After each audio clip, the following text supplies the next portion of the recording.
你小便刺痛，成日急尿，以為只係熱氣或者飲水少。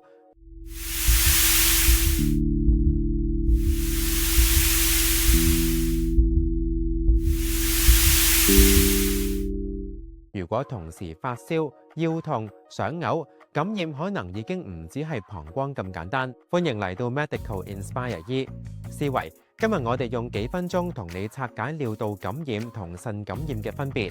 好多香港人一講小便痛就會話飲多啲水、飲涼茶、忍2日睇返點。但尿道感染如果處理唔好，細菌可以由膀胱向上走到腎臟，造成腎盂腎炎。情況可以比一般膀胱炎嚴重得多。如果你想保護自己同家人嘅健康，請先點讚、訂閱並分享俾重要嘅人。今日 Medical Inspire 帶你拆解呢個同日常健康有關嘅醫學重點。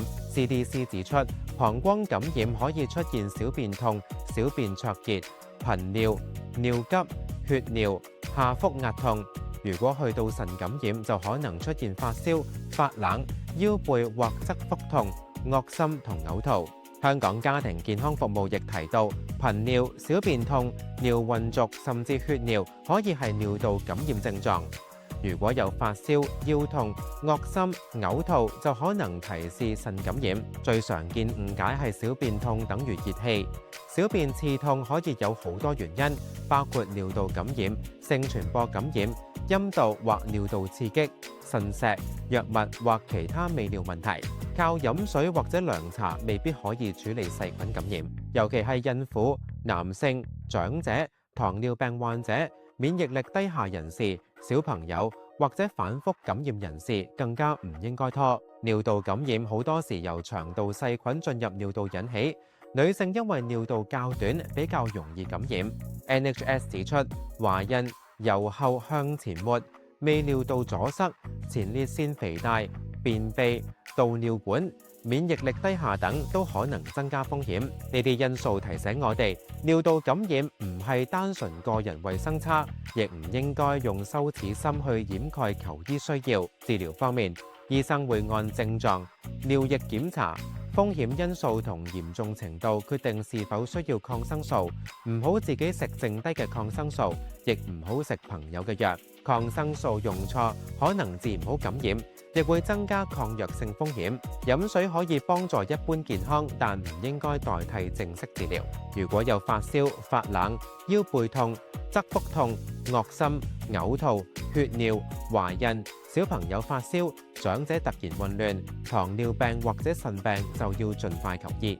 腎感染有機會需要抗生素治療，嚴重時甚至要入院處理。